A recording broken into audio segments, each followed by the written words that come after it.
So I'm Marc Silber. I'm an author in Carmel, California, and I'm going to be talking to you about a very important subject. But before that, I want to let you know that the show is brought to you by our good friends at Bay Photo Lab. I love these guys, and I recently got a bunch of prints made that are now for sale in our town, Carmel, California, downtown. There's a plaza, Carmel Plaza, a big store there, and I am selling my work, and my wife Jan is also selling her jewelry there. So if you guys happen to be in Carmel, stop by there. So let's see what they've got on special here. 25% off on albums. Those are books, basically. You know how I tell you guys that you should create books? Well, 25% off. There's a code here. You guys should make a book. I'm not kidding.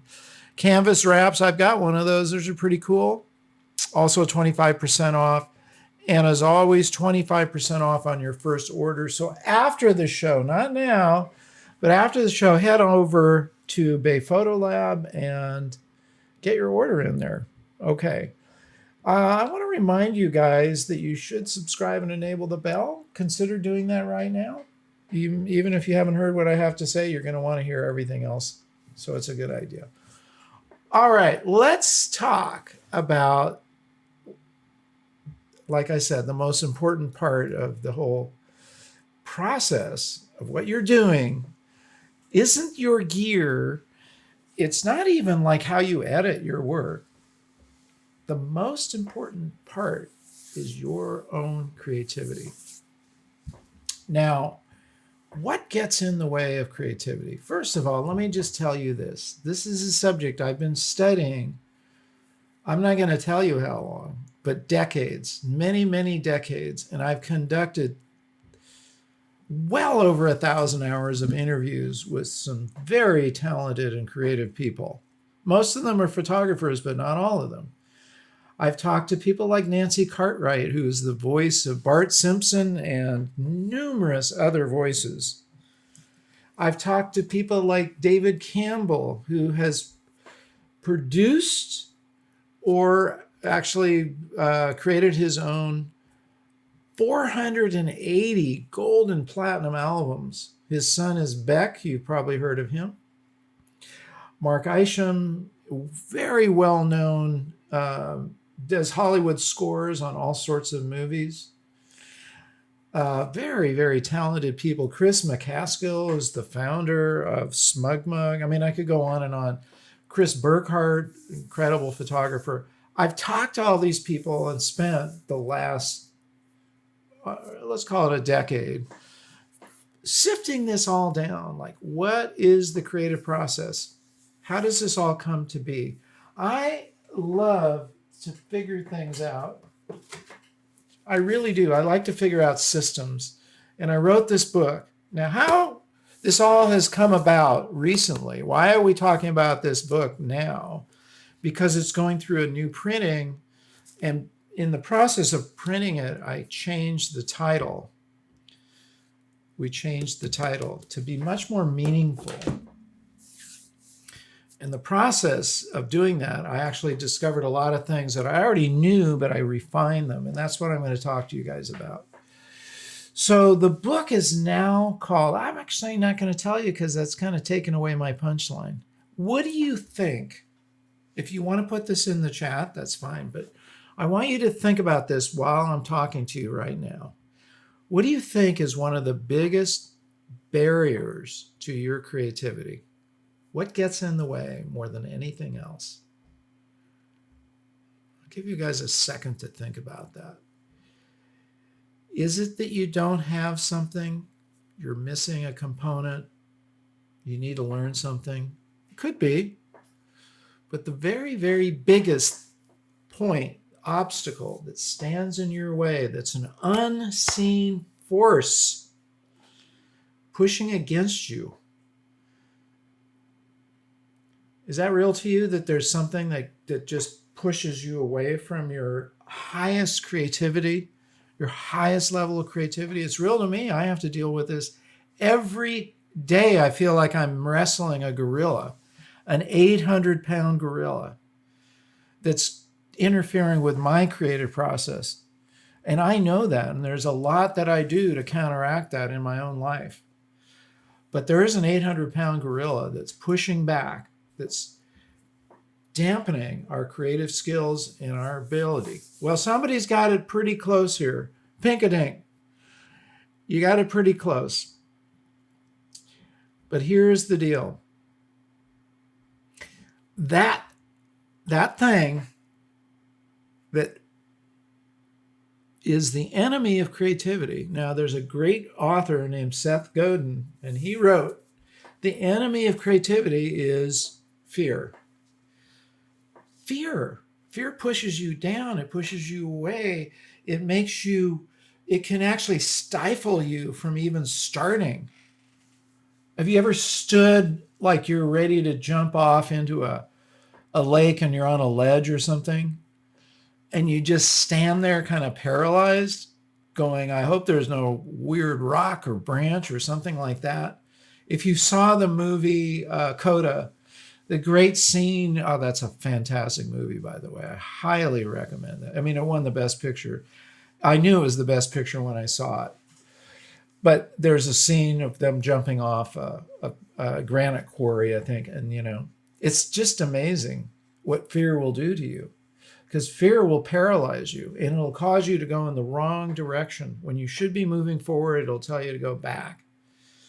That's the problem with fear. And it mostly isn't out there. It's what's going on in here between your ears, where the fear really gets gnarly. So yes, there's many flavors of fear, but fear is the enemy of creativity. Fear of rejection, absolutely. Pinkadink nailed that. Fear of rejection. Now, why do we have that fear? Because there are also, and I'm going to tell you, this is the way it is. It's in my book here. There are vampires out there lurking around in the shadows that do nothing but suck life out of other people. We call them trolls on the internet. It's the same thing, of a troll or a vampire. And they're there. I guarantee you, as soon as you start putting your work out, you're going to have the vampires and the trolls showing up. I mean, maybe I'll get some comments here on this video. It's going to happen. Rather than thinking, oh, I hope nobody criticizes my work, you might as well know that it's going to happen. Turns out there's a small percentage, about 20% of the people out there tend to be in this vampire category. Not a good thing. You walk down the street and you pass 10 people, 2 of them might be vampires to some degree or another. I mean, there's, like everything in life, there's degrees. Some can be really gnarly and really nasty, and some can be kind of, all right. But nonetheless, they generate fear because you don't want to run into that. I don't like it. I've been doing this a long time, but I don't like this kind of gnarly vampire-ish criticism. What's really weird about it is you read like a review, a really funky review, and I've read them, and they've misconstrued what I even said. I mean, it's like, wait a minute, you didn't even read what I said, right? If you read what I said, you would have seen that I didn't say that. So the part of this characteristic of vampirism is they don't really pay very close attention to the real world, right? All you have to do is get hit by some of this criticism and you'll know what I'm talking about. There's like skimming a couple of things and taking it out of context, which is a favorite tool, and then throwing it back out at you. I didn't say that. And then you find yourself defending something that you didn't even say, which you shouldn't do, by the way. Move on. Do not even engage with these guys, because the more you engage, the more you're just sucked down into their world, and you don't want to go there. That's not what you want. But that's probably one of the major fears, yes, is putting your work out to the world. Is it going to be shot down? Is it going to be criticized? Am I good enough? I'm probably not good enough. Why am I even doing this? All that yickety yak that can go on inside your own head is what messes with your creativity. It really, really does. I'm not as good as those guys. Why am I putting it out here? Blah, blah, blah, blah, blah. Why don't I just take the safe course and just leave this stuff on my computer? I don't have to share it with the rest of the world. But you're never going to feel the kind of satisfaction that comes with putting your work out to the world. And the bigger the project, the more you share, the more vulnerable you are. It's unfortunately part of the process and part of the game. But every game has something like this built in. If you're going to play a sport, you got to be able to lose and know that you can be up against a better team. You also have to be up against critics of you. And a lot of times you're your worst critic. I, as a surfer, for instance, never got criticized by anybody else as much as I criticized my own surfing. I go, oh man, I could have done better. You get to a certain level with a sport where it becomes more about form than can you do it. You just want to have your form down. You want to be elegant in it. If you mess up your form, it's kind of like a negative score for yourself. I haven't competed surfing as a pro or in contests. It's really against myself. But at least I know that. Okay, I go, okay, I would rate my waves on a 1 to 10 scale. Give myself, okay, that was pretty good. That's a 9 or 10 or whatever. Ooh, that was not so good. It was a 2. And it's okay, that's fun. It's kind of a knowing kind of rating system, and it's okay. But I'm talking about you as a creative person getting your work out to the world. Now, I'm going to give you some advice from my book, and I'm going to tell you the new title. Jared helped with this research, and it was really valuable because when I could see kind of the message that was resonating, it really helped me come up with a title. So thank you, Jared. It's really helpful. So this book is now being titled as Overcoming Fear to Unleash Your Creativity. Overcoming Fear to Unleash Your Creativity. There's a little subtitle to that also. Overcoming Fear and Opposing Forces. Because sometimes we don't even know what those opposing forces are. But you should be aware that they're there. But fear is the biggest one, so that's the one I'm really emphasizing. Now, my purpose, why do I do all this stuff? Why do I spend my time putting out YouTube videos and putting reels up on Instagram, which you guys should, some of you guys are not on Facebook or Instagram, I get it. But if you are, you should be following me because I'm putting out a lot of stuff. And this content is all pretty much geared around what I'm talking to you about right now. And you may need to see it many times before it sinks in. That's another thing I've learned as an educator. You have to say stuff over and over and over again. I know that as a student. I will study something. I'll go, I've studied this 10 times, but it finally makes sense to me. It hit home. I didn't really see it the way it was being talked about, but now I get it. So that's something you should know about education. It is a repetitive process. You need to be able to repeat and for yourself, take it in and look at it like, how can this really apply to me? Not some imaginary thing or some surface level of understanding, but dig deep, go deep. I'm serious. I'm not kidding. Go really deep because that's how you're going to move yourself from one level of creativity to a much higher level.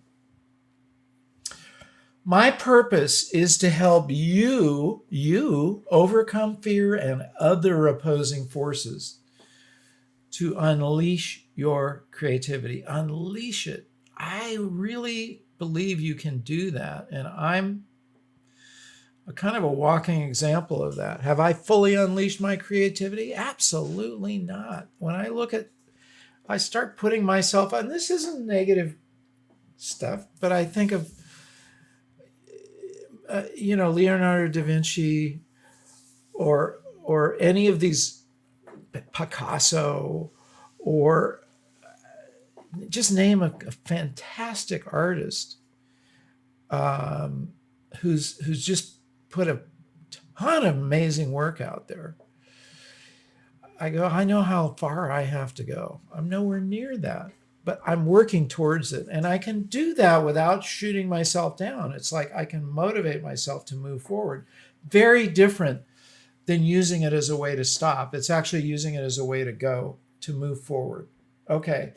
So I'm here to help you overcome fear and other opposing forces to unleash your creativity. Allow me to do that, would you? This book actually has tools in it. That's what this book is about. It has tools in it to help you do that. I'm going to let you guys let what I've talked about sink in here for a few minutes. And on my next episode, I'm going to talk about using those tools. So thank you guys for joining me. Stay creative. Be sure to subscribe so you don't miss any of these episodes. And here's the other thing. Like, share. I love it when you guys share my videos. But probably most important of all is I want you to get out and capture your own creativity, your own images of life. See you guys soon.